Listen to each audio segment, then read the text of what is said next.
Welcome to Picks with the Professor, the show where a real statistics professor and his cousin gives you sports betting tips. I'm your host, Professor Sides. For the latest updates, information, and picks, you can follow me on Twitter at Professor Sides. You can follow my cousin Jared on Twitter at Cousin Jared. This college football episode covers select games from week 5 of the 2022 season. In case you're new here, I've built a mathematical model that predicts what the spread should be for every FBS college football game. That information, along with each team's power rating and a graded A, B, or C pick, either now or coming later, for every game is available in the Google Sheet that is linked in the show's description. The goals for this episode are to share key information about this week's games, give you a few things to think on, and explain why certain plays are being made in order for you to come up with picks that you are comfortable with. We never recommend blindly tailing or fading any pick, but rather to hear the justifications and thought processes to make sure you're fully on board with us or against us before investing your hard-earned money.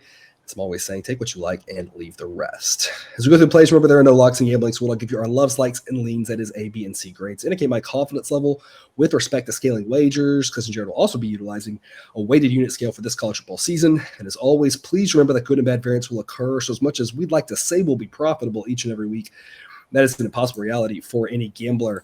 Cousin Jared, we're in the middle episode here. We've already had a couple of location changes to games because of the hurricane in the Gulf.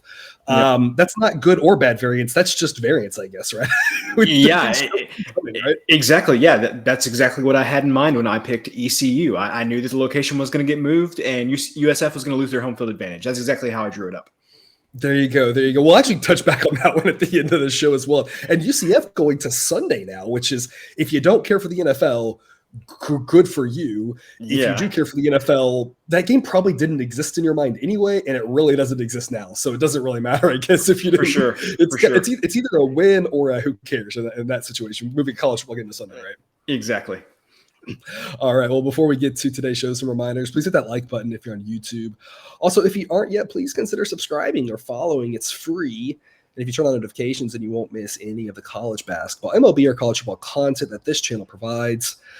And a reminder, we've started up a Patreon page for those of you looking to support the show. Membership starts at just $3 per month. Benefits include things like the play of the day. And for college football Saturdays, that's a play of the time slot. Got a lot of goodies for you there. Access to our Discord group where we're chatting about line movements, things we like, just general sports talk, ad-free, and early access to the shows, and early access to the projected spreads. Let's get right to it. All lines courtesy of Bet Online. Sign up link in the show description. And current as of the time of this recording on Tuesday night. Cousin Jared, Sonic is your afternoon drink stop, right? This episode is your Thursday and Friday night episode shop. Sonic is not paying us, although that would be nice because, I mean, who wouldn't love some free drinks from Sonic, right? Exactly. But this is your spot here. If you're interested in a Thursday or a Friday game, we're going to cover all of them this week here. There's only one Thursday college game. It might not be great. Utah State and BYU, both of these teams played last week, so a short week for both of them. I don't know what to say about this other than these two teams don't really like each other, and BYU's a lot better than Utah State. Really, I mean, there's a reason why we have the spread. It keeps it interesting because I think we all kind of think BYU's going to win this game.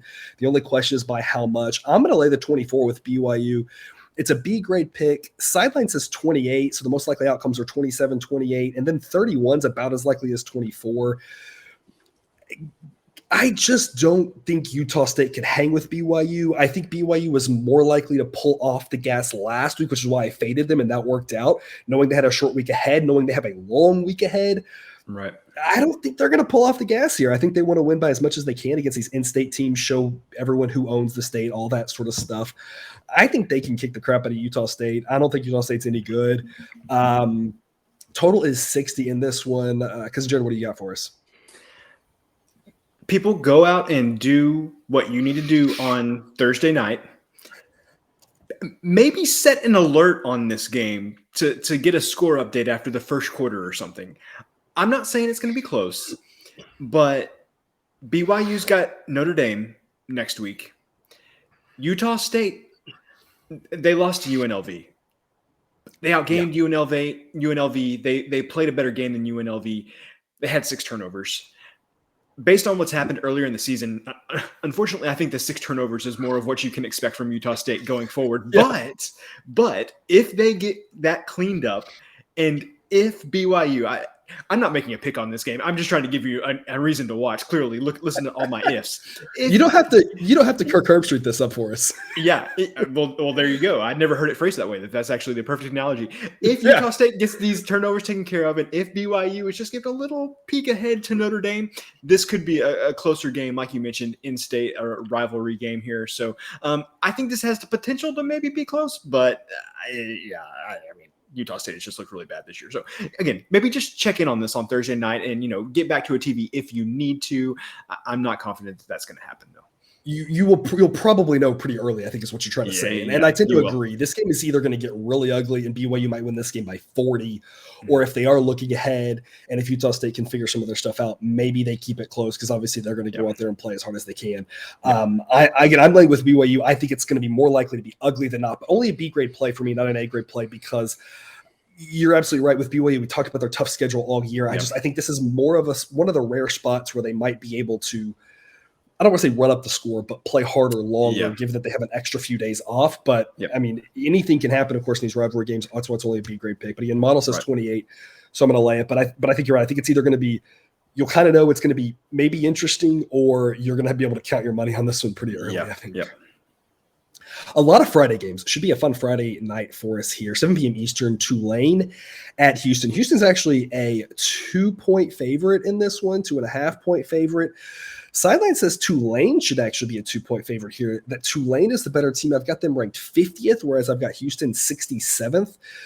Tulane getting a little bit of a boost based off of Kansas State's victory over Oklahoma, saying, hey, that was a even better. We already thought it was a good win, but now we think maybe even a better win, that Tulane was able to do things and frustrate Kansas State offensively that Oklahoma wasn't able to do. That doesn't mean Tulane's better than Oklahoma. It just means kudos to them. They played a really good game that shows that they're a pretty solid team. They've already been battle tested on the road here at a much tougher environment in Manhattan, Kansas, than they're going to face in Houston. I think Tulane's got a real good shot to pull this off. I'm actually going to grab them on the money line at plus 120 rather than take the 2 points or 2.5 points. I think plus 120 is a really good price. It's a B grade pick for me. I just think they're the better team, and I think they got a really good shot to go out and win this game. So this is a positive expected value play, in my opinion. Total's 55. Because Jared, what do you got? Okay, so people, I think it's time for me to, just say I was wrong about Houston this season. And I feel like I've seen enough at this point to say that I was wrong about Houston. So, I hope that everybody gets a little bit of joy, me being able to say that I was wrong.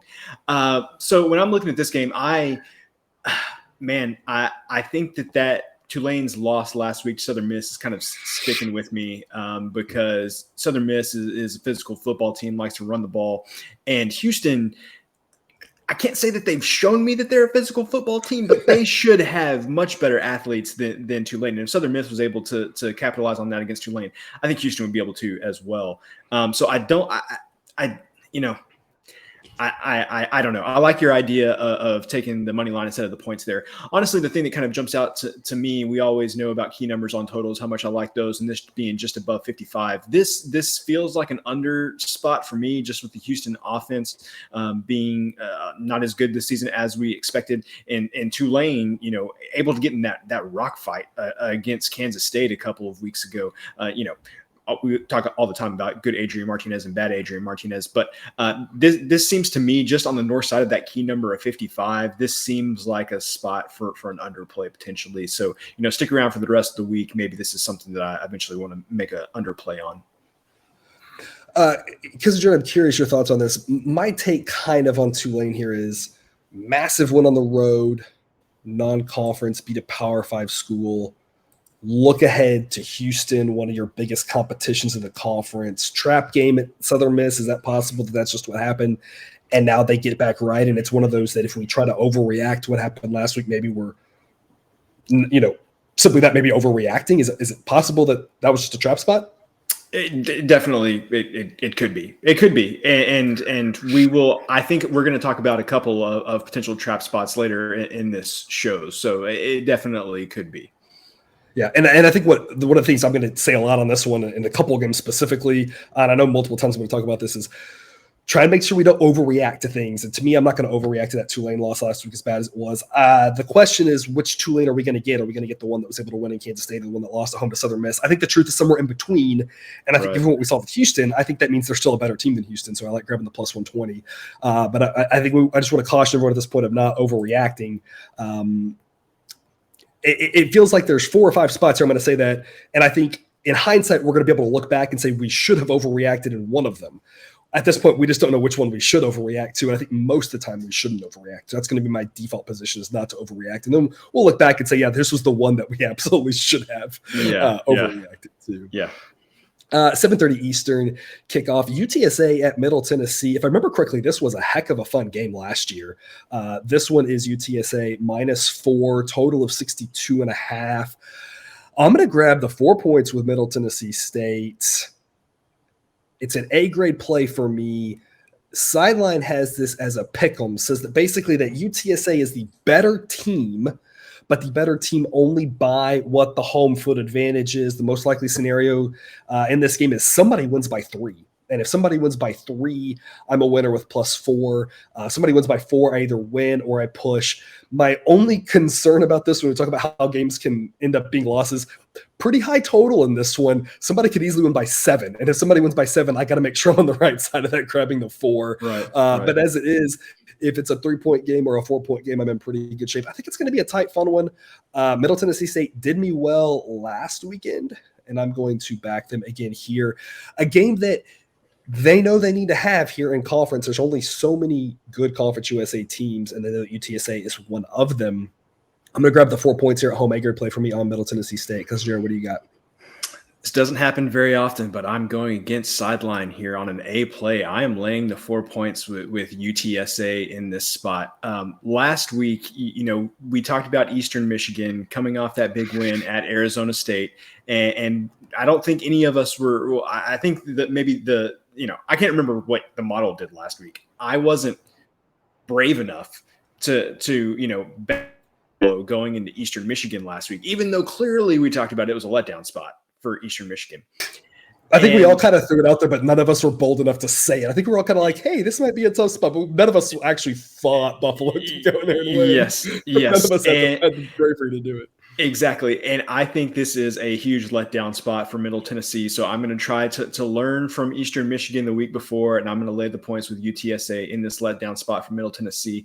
Other than that, a few things I would say about this is that when you go look at Middle Tennessee's body of work this season, you take out that win at Miami, and it just hasn't been that impressive. They got just trucked that first game of the season against James Madison, and they went to Colorado State, they went to Fort Collins, they beat Colorado State, but they gave up 19 points to Colorado State, who couldn't even muster 19 points against Sacramento State this past playing weekend. At altitude. Okay, yeah, sure.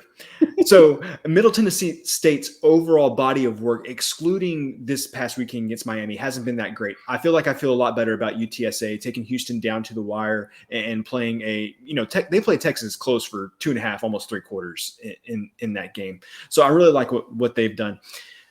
On offense last week, Middle Tennessee State, I feel like they did a lot of things that you're not going to be able to replicate again. They completed like 19 passes for over 400 yards. You can totally throw 98-yard passes whenever you want to. On NCAA football, you just take the kickoff return, the punt return, you run it back to the 2. Well, I mean, not to give out any life hacks, but safety to light. I mean, there you go. Exactly. You could throw for 400 yards on 19 completions. Anyway, that's very meta.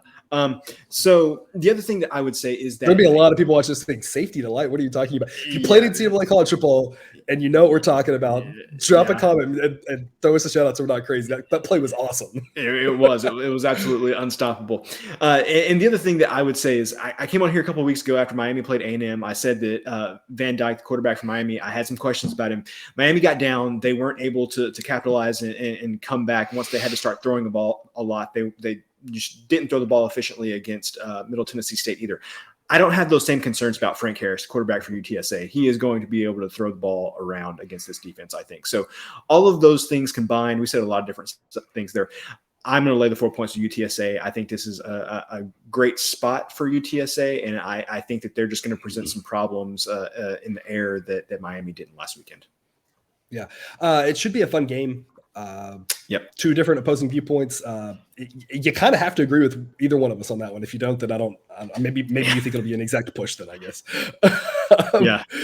8 p.m. Eastern, San Diego State and Boise State. Look, I've learned a lot in my years with Boise State. And here's what I've learned. I think I finally cracked the code this year.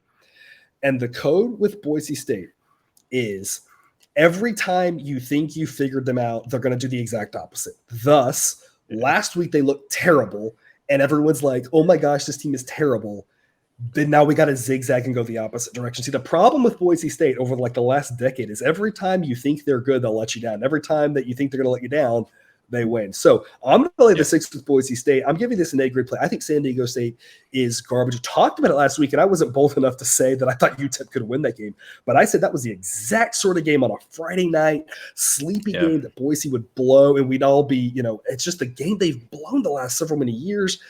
Yeah. I think they come back with a vengeance in this one. I don't think they're very good, but I think they're better than San Diego State. I think if you're looking at this with any other eyes, I think it's just an overreaction. And I think with Boise State, the biggest thing is just always zigzag with them, because every time they look like one thing, they come back and show you they're actually the other. They're a solid football team. They've been a solid program, but it's been many years since they've been consistently good, and that's been kind of their zigzag pattern. So I'm going to lay the 6 with Boise State. Sideline says it should be a 7-point spread. I like that I push on 6 and then I get the win on 7. I'm giving this an A. Great total of 39. We are expecting not many points in this game. A San Diego State offense that is truly terrible, and I'm not sure how many points they're going to score off this Boise defense, but I don't think it's going to be very many. I don't think Boise is going to score very many either, of course. But this has the makings of an ugly, 14-6 type game, the same exact type of game that San Diego State played last week, but that was against a Toledo team traveling across the country at home. This one being at Boise State, I think the result flips. I think Boise State can win this by at least a touchdown. Because, Jared, what do you got for us? Talk about a game I don't want any part of. I mean, there is absolutely no part of this game that I want. What I would say is you look at that total of 39, and, we'll again later in this episode, but we talked about it last episode as well, that Old Dominion and Liberty had a total of 44 at the time. And I told you, look, guys, this total's too low. You might want to look at an over in this spot. You could not pay me to take an over on this 39. I know that's a really low total. I would not take the over on this. If anything, I would say play the under. I would too. So again, if you're going to do that, I go first half under. Sure. I mean, this is like the Iowa Iowa and Nevada game where it's just take all the unders that you want, and you're probably going to win a majority of them. So, I cannot in good conscience endorse any play on this game, but if I had to, it would definitely be the under, even at that low number. Cousin Jared, if the total were 23, would you endorse the over at 23? Yeah, like it's San Diego State and Boise. Like something weird is going to happen. Like one of the teams is going to like block a punt and get the ball within the 10-yard line. Or I don't know which one it's going to be, but somebody's going to do something that's going to get good field position or a special teams touchdown or something like that. So I would go over 23. Over 23. Okay. I don't know if I'd go over like 31. Wow, that's bad. I tried to pick a ridiculously low number there for you, but it feels like if this game had 23 points, I'd be like, yeah, that seems right. If it went under 23, I'd be like, yeah, that seems right. I mean, this is going to be a low-scoring game for sure. I'm going to lay the 6 with the Broncos. To the late night Friday night games, we got two. I've got a Pac-12 after dark here. Washington and UCLA. This one should be a fantastic contest. I'm going to lay the 3 with Washington. Sideline says it should be 3.4. To me, the bottom line is I like this Washington team. I like the direction they're going, and I just have not been impressed with UCLA. There's basically no home field advantage for either of the LA schools. I'm laying the 3 with Washington. I think they can go and get the job done, and I'm just banking on them not winning by 1 or 2. Total of 66. This one should be a fantastic game. Cousin Jared, what's your take on it? I don't have a take on this game. What I need an explanation. I need you to try to help me here. What have we seen?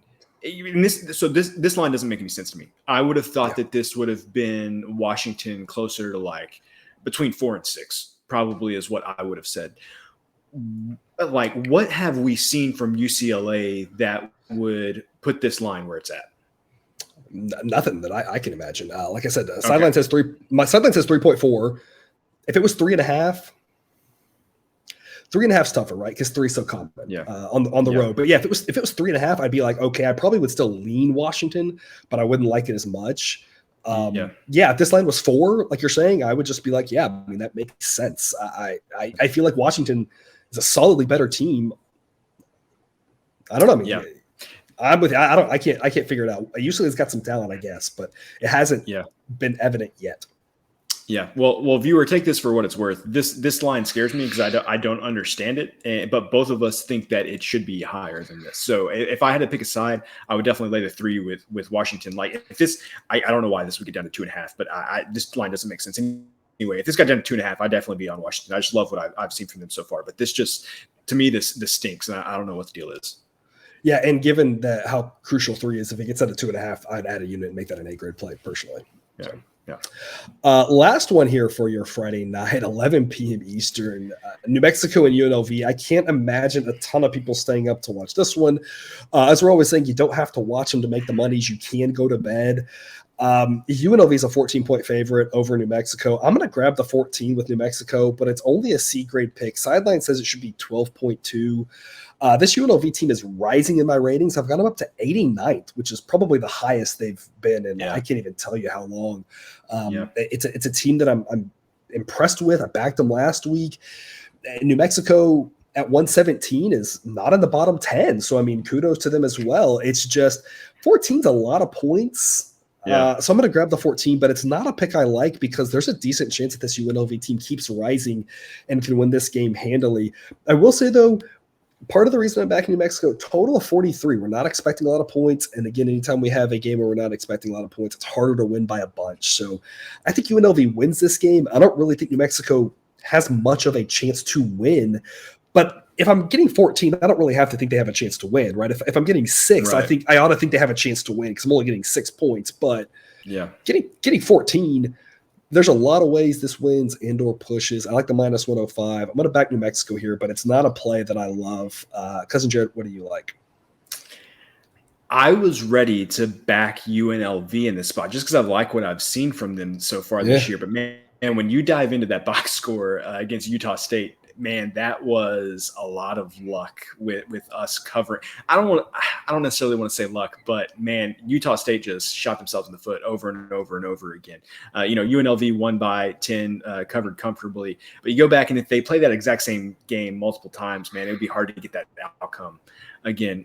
So that made me hesitant to lay the points with UNLV. 43 seems low for this UNLV team in the games that we've seen them play this year. And don't get me wrong, New Mexico's offense. That's what I was gonna say. It's the contrast of styles here. I mean, UNLV has been a much higher scoring team. New Mexico, though, gets shut out against LSU. Gets pitches a shutout against Maine, I guess whatever that's worth. Holds UTEP to 10. I mean, they're not looking to play high scoring games here.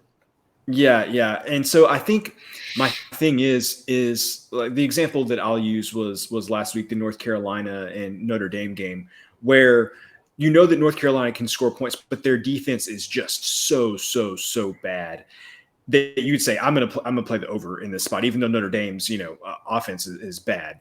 I trust North Carolina's defense to be bad enough to get me to this over. I can't say that New Mexico's offense is not good.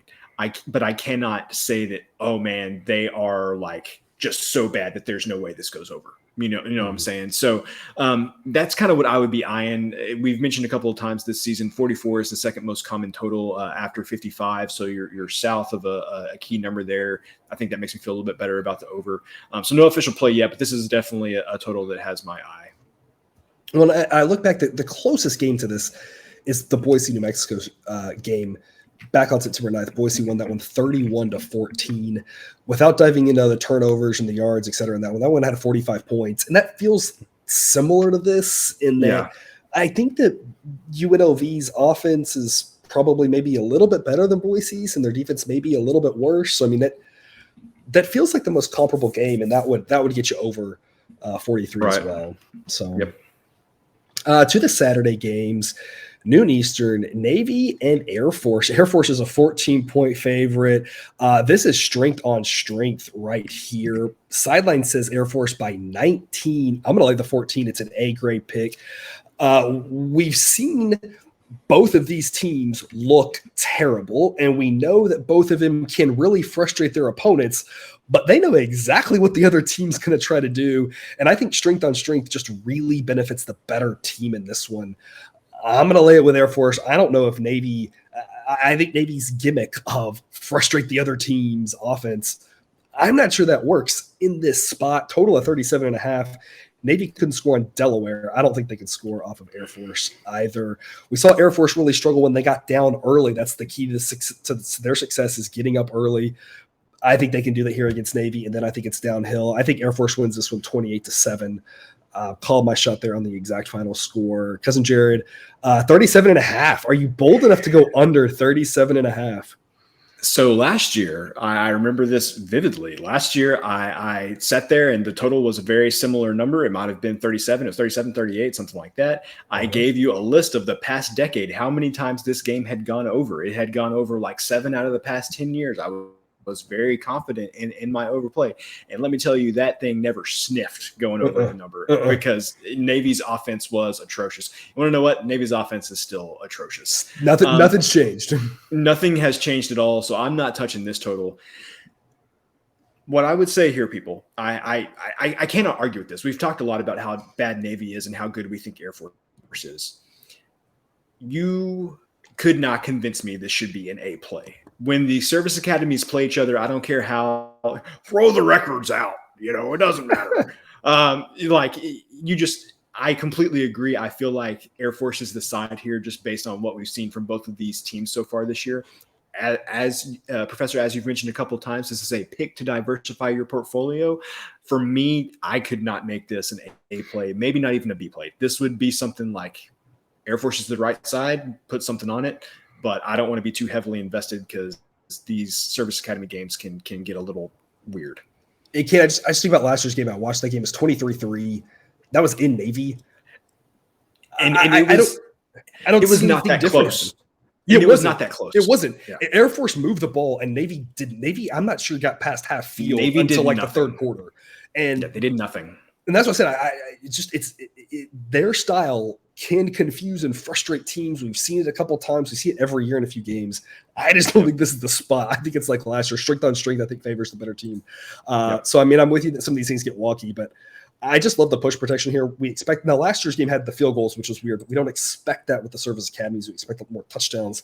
I love the push protection on 14 here, which is why it's an A-grade play for me. It's one I like a little bit more than you do, Cousin Jared. Yeah. Noon Eastern, Purdue at Minnesota. Minnesota ranked 6th in my rankings now, and kudos to them. They look fantastic. Maybe you could squabble with that, but based on what we've seen the past couple of weeks, they definitely deserve to be up there. You can squabble about exactly where they deserve to be up there, though. Yeah, absolutely. And this is one where if you had the early access to the projected spreads, this number was hanging around 10 for a while on Sunday afternoon in the minus 105 range, and you could have seen that and given that an A-grade play. Currently, though, by the time it got to Monday, it was already up closer to 13. I'm going to lay the 12.5. I still think it's the right side, but it's a B-grade pick. It's lost a little bit of that value. Again, at 10, though, if you could have got that on Sunday, that would have been an A-grade play. I would have loved that push protection on 10, which is a fairly key number and a fairly common number when you start talking about games that should be in this point differential. Sideline says this should be basically 13.5 or 14. So I think Minnesota can get it done here. I think this is kind of their solidification of we are a legit team. They're home. They ought to be able to take care of business against a Purdue team that is up and down, to say the least, inconsistent, to say the least. And if Minnesota's, as good as we think they possibly are, this is their chance to kind of show us, hey, we're here and we are for real. I'm going to lay the 12.5. I want to make sure we get this before it gets to 13. Never know where it's going to go, but B-grade play from here at minus 12.5. Total's 52. Cousin Jared, what do you got for us? If O'Connell doesn't play, I don't know if Purdue has any shot in this game. Yeah. And not sure if he's going to play or not. What I would say about this game is that Purdue is the outlier in the Big Ten. Well, they're the outlier in the Big Ten West in the way that they play their games. Nebraska wants to play like that, but Nebraska completely set them aside, right? So Purdue plays a completely different type of game than kind of what Minnesota is equipped to play against, like Wisconsin and Iowa and Illinois and stuff like that. So this game could, in my opinion, get interesting if O'Connell plays, just because of the contrasting of styles that these two teams present.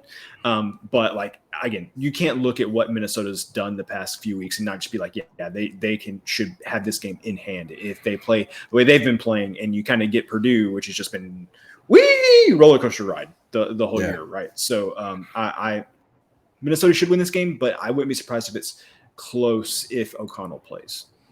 All right. At noon Eastern, also we have Oklahoma and TCU.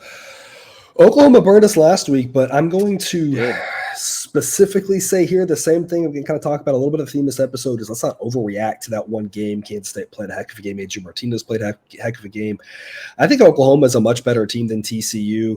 And I'm going to say that this number dropping this low was just an overreaction. We should react. Had that not happened and Oklahoma done what we thought they were going to do last week, this number should have been maybe more like 10. I think it's come down a little bit, which makes sense. But I think on the other side of 7 is just too much. Minus 105 odds is even better. But it's an A-grade pick for me on the Sooners at minus 6.5.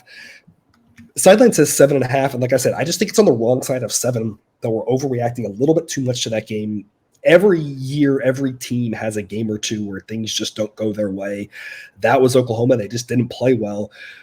Every year we see this when Oklahoma struggles against a team. Sometimes it's Texas, sometimes it's Kansas State, sometimes it's Iowa State. It seems like the next week they bounce back and get things right.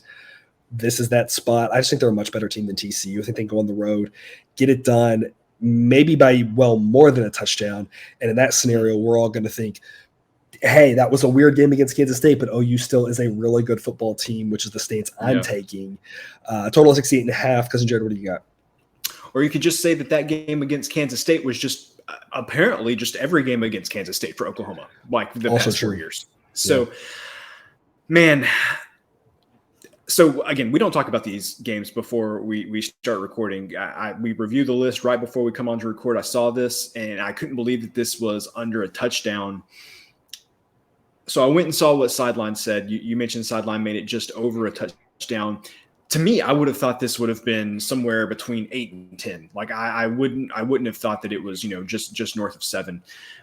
That kind of gives me pause a little bit because I feel like Sideline is seeing something that I don't see, because you could have told me this game was 10 and I would have been like, oh yeah, that seems about right. And so the fact that Sideline is seeing something that mismatches what my mind so much, it kind of gives me pause. I know that you're saying it's still a good play at this number, but we've talked a lot about on this show that I like to have a little more, a little more confidence in my plays maybe than some other people would. So for me, I'm staying away from this game. I just, every time I think, we've talked last year, I famously quit West Virginia multiple times. There just seems to be like a handful of teams in the Big 12 every year that I just cannot get a handle on. And I'm worried that Oklahoma is going to be one of those teams this year. Heck, TCU might be one of those teams this year. So yeah, I can't bring myself to make this play, even though I don't see how you could back TCU in this spot. Yeah, I think what the model sees here is that it's got TCU ranked 28th. So I think it sees TCU as a pretty good team. It's no insult to Oklahoma. It's just it likes TCU. It likes the entire Big 12, like we talked about in that first episode of the week, that every team in the Big 12 is in the top 50. So I think that's why it says it shouldn't be a blowout. But again, like I said, you played this game last week, you would have been a 10-point favorite. I think going to 7 makes a lot of sense, but I just think on this side of 7, I think we're getting a heck of a deal here, a little bargain for that overreaction to the fact that game was on national TV and everyone saw Kansas State beat Oklahoma. But like you said, it's kind of what happens every year, it seems like. Exactly. 1:30 Eastern, Texas State plays at James Madison. I'm grabbing this one on this episode because that's a 21.5. I want to grab the 21.5 before it goes away, but it's only a C-grade pick. I don't have a ton of confidence in this one, but I do think it's the right side to grab all these points. James Madison has been a heck of a story. They're a really good team, obviously. They should win this game, but to some extent, I'm just not sure they're going to be able to go out there and blow out Texas State if they want to play all their starters in the fourth quarter, knowing all the tight games that they've been in, the fact that a lot of times these teams coming up from FCS lack depth. I just think grabbing the 21.5 is the smart play here. But given how bad Texas State is, it's not one that I want to be over-invested in. I'm just diversifying the portfolio with a sprinkling on Texas State, knowing that 21.5, I'm just grabbing a solid number basically with this pick. Total is 50.5. Cousin Jared, do you have anything for us on this one? Okay. So if you're backing Texas State in this spot, I think it is exactly that. It's because of the spot with James Madison coming off the big win at App State, come from behind win, down by, I don't know, they were down by like 24 points. Yeah. It was 28. It was 28 touchdowns. Yeah. So they were down 24 points there, 25 points, and came back and won that game. This definitely feels like a spot where, Texas State might be the right play. But again, that is completely based on, the spot. There is absolutely nothing that I've seen with my eyes or seen in a box score that would say that this needs to be Texas State, except obviously the sideline is seeing a little something here. Again, only a C grade play. But man, yeah, I think this is a tough spot for James Madison for sure. Yeah, sideline says 20.5 on this one. So again, James Madison, a better team. But yeah, about the spot, about the number, it's just, I think it's a wise investment, but it's not one that I want to be heavily invested in because Texas State is so bad. They could get crushed in this game. And I just want to be like, okay, well, we're going to make smart plays and they're not all going to work out. Right. But I think it's a good little diversification. Again, good spot, good number. But beyond that, it's not one of my most confident plays. A 3:30 Eastern, Michigan State. Again, I tell you people, let's not overreact. Now, Michigan State, it's a little bit harder to say that, all right? But here's the thing. Model has really docked Michigan State. They have fallen hard. And at some point, it's gonna level out, it's gonna settle in, and we're gonna say, like, okay, but they're not the worst team in the country, right? They're not gonna keep falling forever. At this point right now, the model has them about 50th. And I'm just not sure that they're that much worse than 50th. Maryland, a decent team, but I mean, 7.5, it just seems like a lot. It feels like one of those games where Michigan State comes out there, uglies it up, keeps it close, has a couple of big plays, and this game's tight at the end. And we're all like, oh yeah, Michigan State, like, okay, clearly not as good as last year, but they're not terrible. And it just feels like more than a touchdown would imply that they're terrible. And maybe they are. Like I said, when you look back, there's going to be, I'm going to say, don't overreact to like 5 different teams this week. And one of them we're going to look back and say, we absolutely should have. But the other 4, it's going to be wise not to overreact. I don't know which one it's going to be. Maybe it's this one, but I'm just taking a principled play here on the 7.5 and just say, this is a fantastic number to get. I just don't trust Maryland to blow out a team with good athletes. As good as Maryland looked last week, I'm going to grab the 7.5. It's a B grade play. I love having the hook on this one. Total of 60. Cousin Jared, what do you have for us here? I can't dispute anything that you've said. But what I would say is that we should pull the plug on Michigan State if they don't cover in this game. Yeah. This is the spot with this number. I mean, yeah, it's not. I was impressed with what I saw from Maryland this past weekend. So it's not that I'm saying Maryland's bad. It's just if you string together that many straight weeks, if you're Michigan State, string together that many straight weeks of not showing me anything, like clearly there's some underlying issues. Because even if you're a decent team, you should have one of the past few games where you show up and cover or win or whatever the case might be. So. Yeah, I hear what you're saying. I'm not making a play on this game. I'm kind of giving them one more week. But then if they don't cover this one, I think we really got to look hard at, what are we going to do with Michigan State going forward? Yeah. Model has them ranked 43rd. Says this should be a 6-point spread. At 6, probably don't touch it. But on this side of 7.5, on this side of 7 with that 7.5, it's just, to me, it's just too good to pass up, personally. 3:30 Eastern, Miami and Buffalo. Already talked about Buffalo with that big one over Eastern Michigan here last week. I'm going to grab Miami And the 1.5, if you have a money line, you can look at that as well. I've got minus 105. Here's where I locked in. Money line price will be even money, maybe plus 105. The point probably doesn't matter in this one. I think Miami of Ohio can go on the road and get the job done. I don't think that going on the road to Northwestern, I don't view this as a letdown spot as much as I view that as a confidence building spot of we've gone into a Power 5 team and won. But it wasn't like they slayed a giant. It was kind of like, okay, so now we can go beat the teams that are just this bad in our conference, basically. I think they can go get the job done at Buffalo. And if you think there's any overreaction of a letdown spot, I mean, Buffalo's in the same boat with a big win at Eastern Michigan. So I'm kind of throwing all that out. I think Miami of Ohio is the better team here. I think the wrong team's favorite. So I'm going to grab the 1.5. Issue is I'm only giving it a C-grade play right now. I want to see what this number does. If I can get decent plus odds later in the week, maybe a +3 later in the week, I'd add to it. But at this point, it's just not extremely valuable. So I'm just going to put the 1 unit on it and see what happens with the number. I'm giving myself options later in the week. Total is 50.5. Cousin Jared, what do you got? I am going to be on Miami of Ohio in this spot. I'm going to take the 1.5 here. And, you know, we've talked about Miami of Ohio the past couple of episodes. And I mentioned after the first week of the season, I said I liked what I saw from Miami of Ohio against Kentucky. And then, you know, they had a couple other games where I thought that they played solidly. Again, not a good team. You know, we were both on Miami of Ohio last week. It was, I think it was maybe your best play of that time window or something like that. I recall you mentioned the money line. We were all over them last week. But I want to ensure that we had been impressed with Miami of Ohio prior to that. So this is not just that they beat Northwestern. We're automatically going on them here. Yeah, because Northwestern isn't good. Yeah, that's partially my reason for backing Miami of Ohio in this spot. The other reason is yes, Buffalo beat Eastern Michigan last weekend, but we talked about it, that Eastern Michigan, that was a great spot for Buffalo. Buffalo, same team that lost to Holy Cross. Okay, people, so let's not overreact here. As Aaron Rodgers told us, relax. Okay, just relax. Don't overthink this. Miami of Ohio has been the better team for the majority of the season. Let's not focus on 1 week.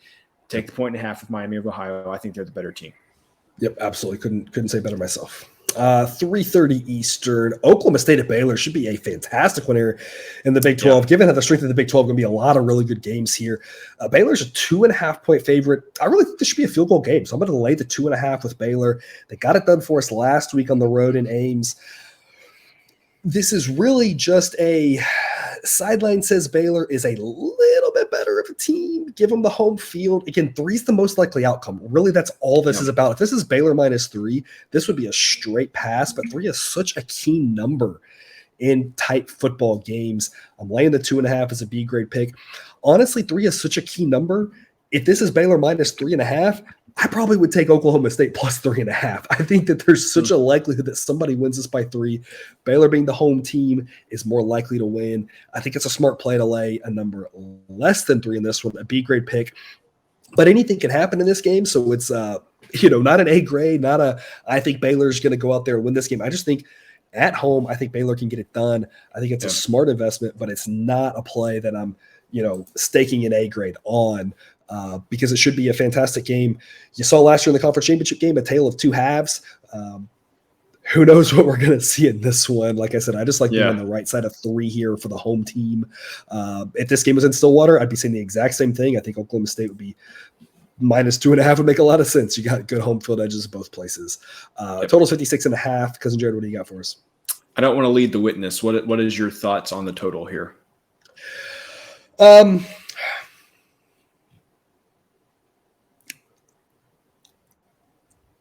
I'd probably go over. Really? Yeah. I think that I'm surprised. I think that what I've seen from Baylor is I kind of think a team that's going to play what other style the other team wants to play. I think they've got good enough athletes to do that. I think that Oklahoma State wants to play fast, and I think Baylor's going to say, we can beat you at that game. I think there's a good chance that Spencer Sanders throws a 70-yard touchdown pass and throws a pick six within 5 minutes of each other, and you get 14 quick points. I don't like the over 56.5 part of it, right? If it was, the hook there on 56, which is a quasi-key number, not as key as 55 would be. But I feel like this is a 31-28 type game. Yeah, I feel like this total is very well set, because if this were like 54, I could see myself being interested in over. But if this were like 58, I would be like under. And so I think, anyway, I wanted to get your thoughts on that. But I guess what I'm telling you, viewer, is this total seems like a pretty well set total to me. So again, if it got to 58, I'd look at the under. If it got to like 54.5, I'd look at the over. But yeah, I'm just like, nothing really sticks out to me other than that. I think I'd want 59 to go under personally, just because I think 31-28 is very possible. But also 30-27 is very possible as well, and that would obviously be what you're talking about with under 58. So, but me, I'd be looking at 59. But yeah, I'm kind of with you. I agree. I think I kind of like the over, but I'd really want it to be 54.5. I'd want to be on the other side of 55 before I really liked it. But I just my thought process watching these two teams, watching Baylor a lot this year, of course, is I just think they'll tend to play the type of game that you play. That's kind of the vibe I'm getting from them. That's not necessarily always been the vibe, but I think Oklahoma State's going to want to play fast, and I think Baylor's going to have some quick strikes as well. So, 3:30 Eastern, Central Michigan and Toledo. A-grade play for me here on Central Michigan. I'm going to grab all 7 of those points. Sideline says it should be Toledo -4. I just love that I'm getting here at 7. Toledo, disappointing last week. I'm kind of taking the stance that I think San Diego State's pretty bad, which means I think Toledo's pretty bad. I think both of these teams are pretty bad. I think getting a touchdown makes a lot of sense. If you're getting less than a touchdown, that drops to a B-grade pick here, because 7 is very likely, so I love that push protection. Toledo, maybe slightly better and at home, but I don't think they're better enough to win by more than 1 score in this game. Total's 56.5. Cousin Jared, what do you got? This is one of those MAC games. I'm telling you, just stay away, people, because after what Toledo showed us against San Diego State, I don't have a lot of confidence in them. I would have said that they were one of the top teams at the MAC. But man, the way that they played against San Diego State just didn't impress me. I was expecting more from Central Michigan this year. They won 8 games last year. I mean, I guess that's still possible. They can still do that. I think they're 1-3, something like that. Had the leading returning rusher in FBS last season. He's had a hard time getting going. I haven't been impressed with Central Michigan. So I understand the principle of your play. Definitely, like 2 teams that you have questions about, definitely take the touchdown for sure. But man, I haven't seen anything from Central Michigan that makes me feel good about backing them either. All right, another MAC game here at 3:30 Eastern. Bowling Green and Akron. Kind of a similar principle play. I'm going to grab the 8.5 with Akron. Akron's terrible, but Bowling Green also isn't good. As you should. You should be taking any points you can get in this game. Yeah, it's more than a touchdown, but hey, only a C-grade pick, because Akron is bad at football. They stanky. So they are real bad. Don't want to. This is kind of like what you said about that last game is how I feel about this one. I don't want to be that invested in this game at all, because it's going to be some terrible football. But just on a principle, it's a principled play. I'm going to take the home team at 8.5 points. Only a C-grade pick, because, like I said, of how bad Akron is. But again, Bowling Green, I just don't think Bowling Green is a good enough football team to be favored by more than a touchdown on the road against maybe anybody but FIU. That's really the only situation where I think. Sorry, FIU. Y'all seem like nice people, but y'all don't do football well. The sideline says this one should be 7. And like I said, 7 I'd be down with, but more than a touchdown, it's a principal play. Just too many points. But only a C-grade play, because Akron is also very bad. Total's 51.5. Cousin Jared, why should anybody watch this game? Why? Look, people, I didn't have it as an official play. I want it to get to 52, but there's no reason that this total should be 51.5. There is no reason this total should be 51.5. Play the under. I'm waiting on 52, see if it gets 52. If it goes down to 51, fine. I'll play under 51. But people, play the under in this spot, because I don't know I think Bowling Green ultimately probably scores more points, but that could be like 13-10 or 17-10 or 21-17. Like this is not going to be a high scoring game, people. So I would say play the under. I'm waiting on 52, but if you get it under 51, that's fine. I would probably play this like all the way down to 48. Like I think, I don't know who is scoring the points in this game. And there's going to be Yeah. some field goals. It's not going to all be touchdowns. So, 48-49, I think you can feel good about 48. Just feel just as good about 48 as you can about 49. So play the under in this game. All righty. 4 p.m. Eastern, Georgia Southern at Coastal Carolina. Backed Coastal Carolina last week with an A-grade play, but as I mentioned already, I think that was more about Georgia State than Coastal Carolina. Coastal Carolina has been a team that's had some questions, not been quite as impressive this season. Georgia Southern, a team that's on the rise, getting 10 points is way too many in my opinion here. It's an A-grade pick for me on Georgia Southern getting 10. Sideline says it should be 7. I love the fact that I've got the push protection on a fairly common final score outcome of a score differential of 10. I just think they've got enough offense to keep up. Coastal Carolina is going to score some points, but I think it could just be a back and forth tennis match type thing. They're going to score. Georgia Southern's going to score. Going to be lots of points. I don't really see who gets a lot of stops here. I kind of just think it's going to be a lot of points, and 10 is just too many because I just don't think Coastal Carolina has the defense to stop Georgia Southern. Like I said, sideline says 7. I think 7 makes a lot of sense here. Coastal's the better team, but you can't give them that big of a home field advantage. Home field advantage is a lot smaller now than it was 5, 10, 20 years ago. So this spread indicates that people think that Coastal Carolina is more than a touchdown better on a neutral site. That just seems like too much here, given the questions I have about Coastal Carolina. I'm going to grab all 10 points. A-grade play for me. Total is 58.5. Cousin Jared, what do you got? I agree. I have questions about Coastal. I also agree that I think Georgia Southern's offense is really good. So those two things combined, I'm also going to be taking the 10 points with Georgia Southern here. 10 points is just a lot of points, I think, between a team with such a good offense like Georgia Southern. And this total, I mean, y'all know what I'm going to say. The 58, I'd rather have it at 58, but this seems low, doesn't it? I mean, I don't know who's going to get a lot of stops in this game. So. The only way this goes under, in my opinion, weird turnovers inside the red zone. Sometimes that stuff happens. Field goals, a lot of field goals, which I don't see happening. I see more touchdowns than field goals. Or if for some reason these teams have long, slow touchdown drives, but watching them, I think there's going to be a lot of quick scores. There's going to be a lot of 30 and 40-yard touchdowns on this. I think there should be enough quick scores. I completely agree. Like I was a little surprised this total wasn't more like 62, 65. Yeah, I feel like it's pretty short here at 58.5. If you get over, I mean, really, this is probably pretty good because we think there's enough touchdowns that 59 should be your buy points. 58.5 should be pretty good over too, right? Yeah, probably. I'm probably just overthinking it, being too picky. But yeah, I don't see why this wouldn't go over. Yeah.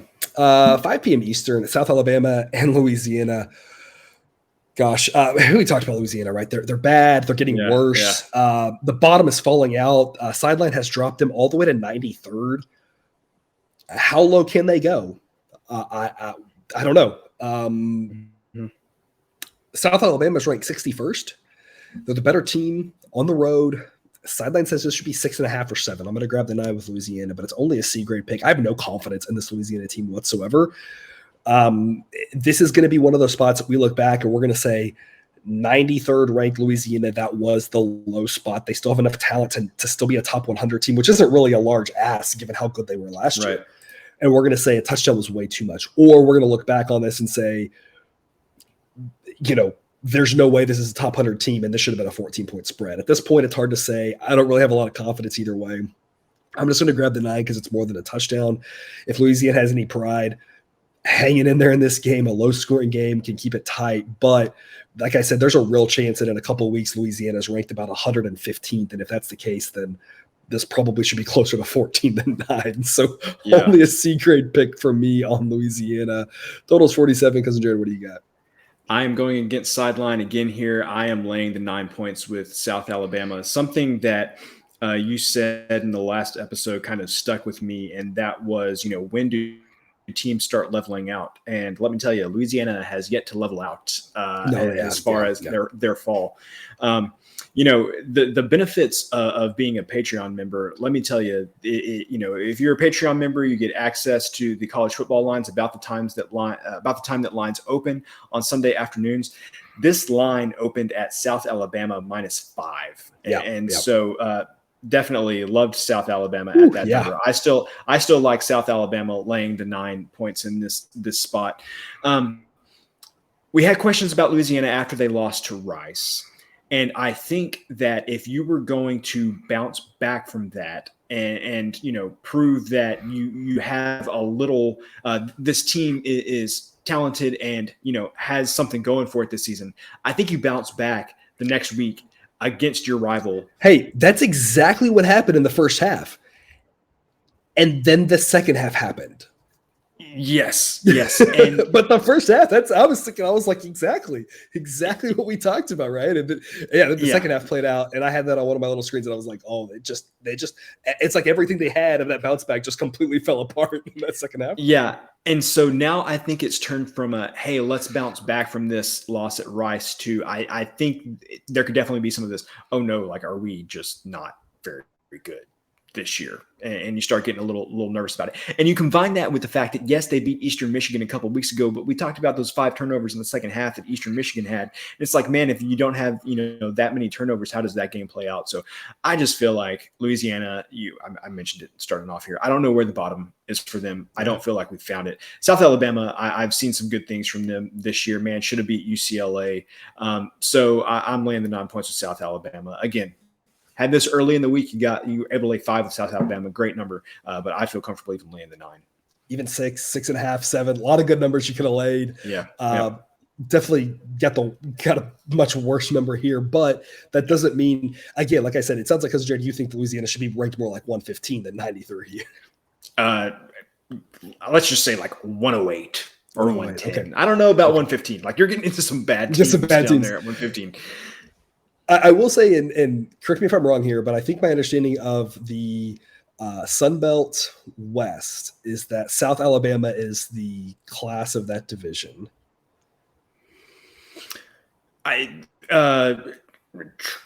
Troy. South Alabama and Troy, I think, are definitely, from what we've seen so far. But I don't know. Southern Miss, God, this is so bad. I think Southern Miss moved to the Sun Belt this year. I think Southern Miss is in the Sun Belt West now, and they just beat Tulane and played, which, they played Miami a decently close game. I don't know what that means now that they lost to Miami. But anyway, I think I would put South Alabama ahead of Troy. I have lots of questions about Troy's offense. Troy's defense, very good. So I think those two are the class of the Sun Belt West. Okay. I was just thinking, if Louisiana somehow wins this game, then having a tiebreaker against South Alabama, we're going to be talking next week about Louisiana still like in the driver's seat for that division, which is hilarious given how pathetic they've looked. That is true. But what I would say is, who from the West is going to have a chance against whoever comes out of Sun Belt East? James Madison or App State, or, I feel like I could list 4 East. Or Coastal, or Georgia Southern, Marshall. Yeah, you got a lot of pretty solid teams over there. Yeah. I think you're right, of course. Another game from that conference are UL Monroe and Arkansas State. The West is just sad, right? The East is a lot of fun. The West is just sad. Arkansas State finds themselves inside the top 100, according to Sideline, ranked 99th. UL Monroe still ranked 120th, kind of indicating, talking about that Louisiana team, maybe that Louisiana-UL Monroe game was more about how bad Louisiana is rather than UL Monroe. UL Monroe escaping the bottom 10, which is impressive because they've been a team that's been a bottom 10 mainstay for the last little stretch of time here. But this should be all Arkansas State. Sideline says Arkansas State by 10. I'm going to lay the 7 with a B grade pick. I like laying the 7 over that push protection here. I think this is a key number and a key time to grab it. I think it should be higher than this at 7.5. I like it a whole lot less because you got a whole lot less value there at 7.5. But at 7, I think it's fine to lay those points. UL Monroe coming off of that win against their rival. I just don't think they're a very good team. I think Arkansas State at home can get the job done and can win by more than a score. And I think what shouldn't be a close football game, not that Arkansas State is great, but I just don't think UL Monroe is very good at all. Total 60. Cousin Jared, what do you have for us here? I would agree with your assessment of this game. I would say don't overreact to Monroe beating Louisiana. That was, big rivalry game. And, Louisiana, we talked about, we don't think is very good. Don't put too much on UL Monroe for that win. Arkansas State's not good either, but what I feel like I can say is Arkansas State is better than what they were last year. Yeah. And so I think that if you combine those two things, where I think that the last week's win maybe didn't mean much for UL Monroe, and I'm seeing a little bit of progress from Arkansas State, I think if I had to make a play, I would back Arkansas State here as well. Arkansas State 4-0 against the spread. Yeah. I mean, covered an FCS game against Grambling State by winning 58-3, and they covered against Ohio State. They covered against Memphis, and they covered last week at Old Dominion, only losing by field goals. Like I said, much improved. Yeah, and their defense, while still not good, has not been the atrocity that it was last season, which gives me pause on the total here too, because generally it's like you see Arkansas State and you're like, there's almost no number too high that I wouldn't say take the over. But man, again, I just don't have any faith in Monroe in this spot. So 60, it's just like, Monroe could score, 17 points, 20 points in this game, and is that enough to get you an over at 60? I don't know. So this is one where I would say just don't blindly play the over like maybe you would usually want to on Arkansas State game. All right. 7 p.m. Eastern kickoff, Cincinnati at Tulsa.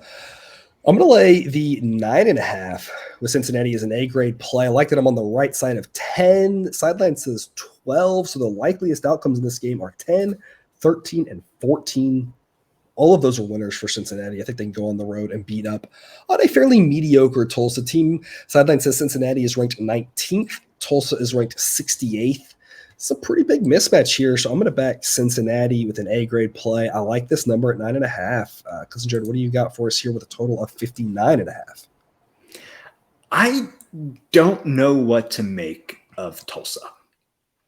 I have no idea them, just to be completely honest with you. So I was, at the same time, I was surprised in the Cincinnati game last week. I had the under in that game against Indiana, and there were just like these spurts of points, and then there would just be spurts of just nothingness from both teams, and ended up losing that underplay. Because of that, I'm a little scared off on the total of this game. I think you made all of your points were very valid. I think that it's either Cincinnati or nothing in this game. I think Cincinnati's defense is too good. I think they've got advantages all over the field on Tulsa. I don't think you could, rationalize to yourself anyway. In my opinion, I don't think you could rationalize backing Tulsa. So especially at this number 9.5 where it gets to 10, I think it's either, take Cincinnati or pass. Cincinnati plays South Florida next week, so not really a look-ahead spot either for them, which is something you get concerned about when you're needing to win by double digits. Interesting enough here, Cincinnati playing Tulsa this week, and I think we're all kind of in agreement that Tulsa is a much better team than Indiana, so what a world we live in. Given that, Indiana, Big Ten school, and a couple years ago looking decent on the rise, and then now. 7:30 Eastern kickoff. Back to everyone's favorite segment from last year. Cousin Jared taught me out of Clemson. I'm going to back him again here at 6.5. It's a B-grade pick. I like the number. I like that we're on the right side of 7. It's you just gotta look at the numbers. A lot of times, you're playing teams and in numbers. You're not just playing one or the other. A sideline says it should be Clemson minus 7.3. So really thinks that it should be 7 or 7.5. 6.5 is a pretty good number here. I'm just not convinced that this NC State team is good. Clemson's all the way down to 12th. So they're not the team that they used to be. They still have questions, absolutely. I just think they can get the job done and win by a touchdown in this game. I'm going to back them here against NC State. I just don't trust NC State. I'm going to make them prove it to me. At times, you felt like Clemson was going to be able to beat Wake Forest by a touchdown on the road last week, this game being at home. A whole lot easier to cover a number less than a touchdown. At 7, I'd probably still play Clemson, but I like the fact that we win at this number if they do win by 7. So it's a B-grade pick. Not my most confident because this Clemson team just doesn't inspire a lot of confidence at this point. They're still obviously really good. They're just nowhere near the Clemson that we got used to for the last several years. Total this one, only 40.5. Because Jared, what's your take on this one? Man, this is going to pain me to say this, but I think this game, you've either got to take the over or you're not going to play the total at all. This is, I'm sure this happens all the time, and I'm just not recalling it right now. I know Clemson's offense has their issues. I know NC State's offense maybe hasn't been Has their as issues. good. Yeah, hasn't been as we had hoped they would be this season. I'm having a difficult time remembering a game where there was this much talent on the field on offense with a total this low. And that's not to take anything away from both of these defenses, because I think both of these defenses are very, very good. And I know that's why this total is so low. But man, there's just a lot of talent out there for a total this low. And both of these defenses could give their offenses short fields. There could be a kick return. There could be a lot of ways with two talented teams like this where this number gets over 40.5. Guys, that's so low. I mean, are we saying that we expect the same number of points in this game as we expect in Boise and whoever we just talked about at the beginning of the show? I mean, that just or an Iowa game. It feels like a total of an Iowa game. And the difference, and there's a key difference. Like when you talk about Iowa, who last week went over barely because of 2 defensive touchdowns. Like that's what it did. It didn't take one defensive touchdown, and Iowa stays under a total of 34. It needed 2 defensive touchdowns. And the reason why is because Iowa, A, great punter, but B, Iowa's like, hey, we made a 4th and 3 at the opponent's 40. Let's punt, baby.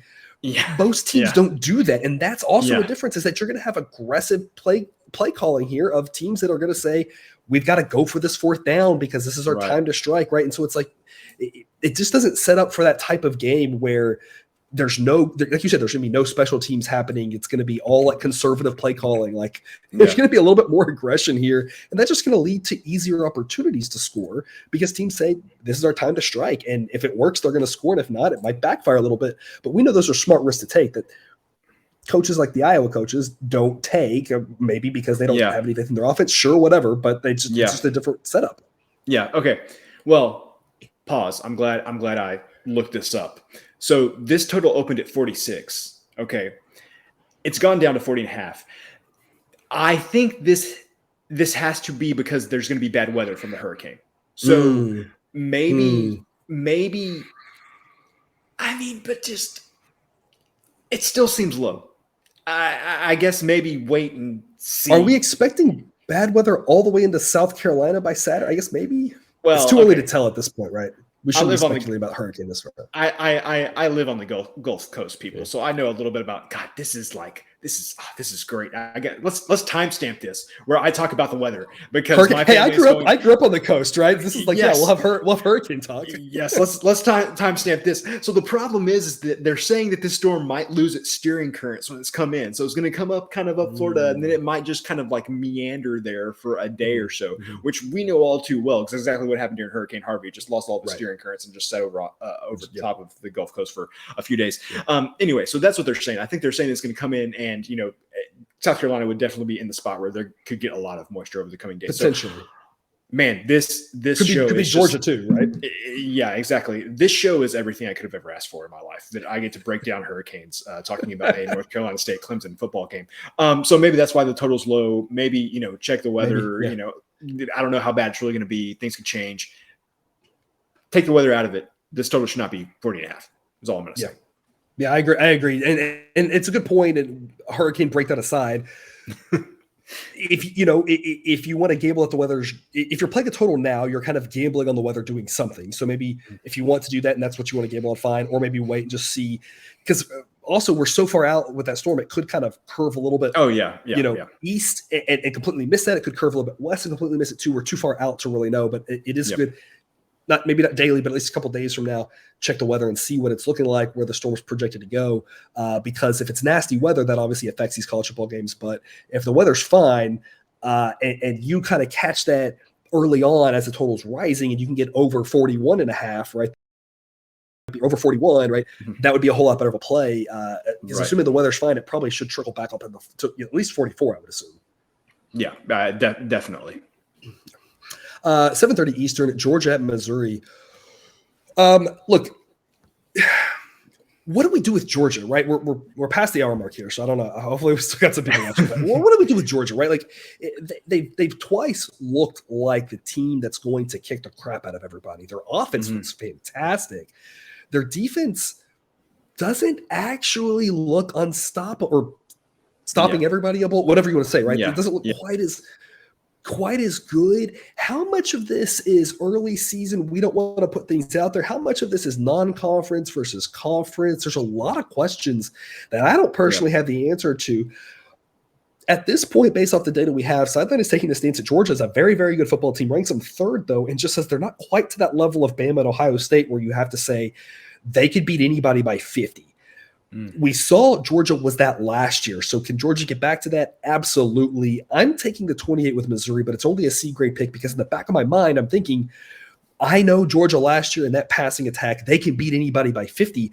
I've just seen enough question marks from them this year that I just am not sure if they're at that tier or not. I really have no idea. Sideline says it should be 26.5. So landing on 27 or 28 is very likely. It's even money. I'm going to grab all the points with the home team here. If there's any sort of scripted first couple of drives, home field, being pumped up, night game here, hanging in there for a little bit, it's a lot of points. But part of me is very absolutely worried that this game is over after the first quarter and the fans are heading to the exits after the first quarter. Yeah. And so it's not going to be a confident play. It's a principled play to say even money plus 28 at home, night game, crowd should be fired up. And questions about Georgia, there's just too many reasons to me that it's Missouri or pass. But again, in the back of my mind, this could get ugly. So that's why it's only a C grade pick. So more of a principled play more than anything. Georgia hasn't been killer like they were last year for all their games this year, but they did do it a couple times this year. And I don't know if it's going to show up or not, right? I'm very confused if it will or not. If it does, Missouri's in trouble. If not, Missouri might hang in there, might only lose by 20 points, which I don't know. That's something to tell the grandkids about, I guess. I don't know. Total's 54. Cousin Jared, what do you have for us on this one? Man. Yeah. I wish this were 55, like always. I wish it was always 55. What I would say is this year that's mattered, Georgia has just crushed them. And so this game matters. It's an SEC East game. I think Georgia's going to crush them. I like looking back at what we've seen from Oregon since then. That was a really impressive win. South Carolina, we know South Carolina has their qualms, but the way that Georgia just gave them no hope from the very beginning of the game. Yeah. In my mind, this game matters. I think Georgia's going to crush them. Yeah, it's very possible. And that's why, like I said, only a C grade pick on Missouri, making it a principle. But yeah, I'm very nervous that it's one of those like they're just coming out with the most vanilla game plans in non-conference games, right? But even a vanilla game plan with last year's Georgia would have still crushed those teams. So just I don't know questions, but yeah, it could go either way. Not a game I'm confident about whatsoever. Last game I made a banner here for just to talk about it again. Already mentioned the hurricane moving the East Carolina South Florida game to a different location and a different time. It's going to be played at 2:30 Eastern instead of being played in Tampa. It's now being played in Boca Raton. People are making a joke about this. This is the first time that South Florida is actually playing a home game in South Florida. I'm going to add a unit to this game at 9.5. I don't really this is a really interesting situation because for a lot of books, the previous wagers that we would have made, given the game location, would be no action. It was only 8.5 then. Now it's 9.5. Not really much of a difference between those two numbers, but I make East Carolina an even bigger favorite now that the game isn't in South Florida. So we already talked about this. We already think that South Florida is bad. Because Jared and I both already said we liked East Carolina. The record keeping on this one is an interesting one, but however we want to do it, I don't. If East Carolina wins by 9, we have a headache on our hands, but that's not extremely likely. It's an A grade play for me now, as long as you're south of 10 at 9.5. So I'm adding a unit to the 8.5 play, or if that's just canceled, just 3 units on this one. A grade play for me. I had a B grade pick on it, but now, given that this is at a neutral site, Sideline says this should be East Carolina by 13.6. The most likely outcomes in this one are 13 and 14, and then 10, and we win at all of those. So I love laying 9.5 here. I have no idea how the travel is going to affect either team. Sometimes we see it gives a boost to the home team. Sometimes it's detriment to the home team. I think it's just all a wash. I don't really, no pun intended there. I don't really know how it's going to affect anybody, the coaches, the kids, any of this. I just know that now South Florida's traveling, and that makes you not as good of a football team when you're not playing in your own stadium, on your own turf, having the wear and tear on the body of traveling. I think this is a really favorable spot for East Carolina, more than we initially thought. So this number still below 10 doesn't really make any sense. I would have thought, given the location change, it would have jumped above 10. Lock this in as soon as you can before it goes over 10. That's where it should be. Again, it should be 13 or 14. So I love East Carolina in this spot. We liked them before. Now that the game's at a different location, south for us to travel, I love them. So I'm adding a unit to it, upgrading it, replaying the unit. Again, every situation might be a little bit different. It's a wonky situation. But bottom line is we love ECU here. Cousin Jared, do you have anything to add on this one? Still some 9s out there. I had a 8.5 that was, like you mentioned, that was kind of canceled out. And so, yeah, there's still some 9s out there, 9.5. Yeah, like I said, anything below 10, still like it. Yep, absolutely. And that brings us to our Kill the Clock offense segment. Cousin Jared, do you have any games you want to loop back to that we've already talked about and make a play on or put an extra unit on? Yeah, I definitely do. So we talked about it during the first episode of the week. We talked about Liberty and Old Dominion and saw that total sitting at 44, and it was like, man, that 44 total feels really low. And so earlier today, it was somebody in the Discord. So again, go sign up to be a patron member and get in our Discord chat. Somebody pointed out that the total had gone down again. They were saying, hey, what's going on? Why does this total keep going down? I can't find any news that would indicate why this total has continued to go down. It's currently sitting at 41.5. That is really low. What I think is going on here is people are giving Old Dominion credit for playing good defense and having low-scoring games against Virginia Tech and against Virginia. Guys, I've got news for you. I think I can say quite confidently, Liberty's offense is better than Virginia Tech's offense. And what I would also say, and they're a lot better than Virginia's. Well, okay, I won't go that far. I would say that they're better than what Virginia has played so far this year. I'm not completely, So it's not, no, they don't have as much talent, but what they're doing, I mean, they're a better offense right now than Virginia is right now. Not Virginia last year. Last year's Virginia offense was a heck of a lot of fun, but that's not this year's Virginia. So that's part of it. And the other I would say is that Liberty's defense is not as good as Virginia Tech's defense. And I don't know where it is compared to Virginia's. But anyway, I think that there's just a lot of, I can't remember exactly the term that you used before, but Old Dominion's getting a lot of respect in their totals because they've played some name teams. And I think you just got to, say, hey, those name teams just may not have good offenses this year. And so don't put too much stock into that. I can't believe that this total got down to 41.5. That is a really low total. I'm playing the over 41.5 in Liberty and Old Dominion. All right. And I guess that would be all we have then for this episode. We've got one more to come. We'll bring Jake on here and wrap up the rest of the Week 5 slate. Until we get to that episode, Cousin Jared, any parting words for us? Again, want to say, take the opportunity to sign up to be a Patreon member. You get tons of great benefits. One of those being that you can get early access to college football lines and early access to baseball lines as well. And what I'll say about the baseball lines is it can make a big difference. Just for example, today, we've already had some line movement. Had one total that's currently, the model says play under 8. It's gone from -115 down to -125. You've got another total that the model makes very, very low, great value. Able to get under 7 at even money. Now it's down to under 7, -115. So that's just an example of the kind of things you will get as a Patreon member. Get early access to these lines, and you can get your plays in a little bit earlier and squeeze a little more value out of them. And we talked about this in the Discord today, actually, like the totals I've noticed lately. I come out with my totals and we come out, I see those and I'm like, oh my gosh, there's all these good plays. And like almost all of them are going the direction that the model is taking them. The models that the bookmakers are using for these totals, I just don't think are very good. And so the earlier you can get in, the extra value that you can get on that as well. So it's a good point that you're making there. That's all we have for you today. Thanks for tuning in to another episode of Picks with the Professor. Check out the website if you haven't yet. It's www.pickswiththeprofessor.com. Don't forget to subscribe so you can ensure all the sports betting content we've run on this channel is jumped right into your feed.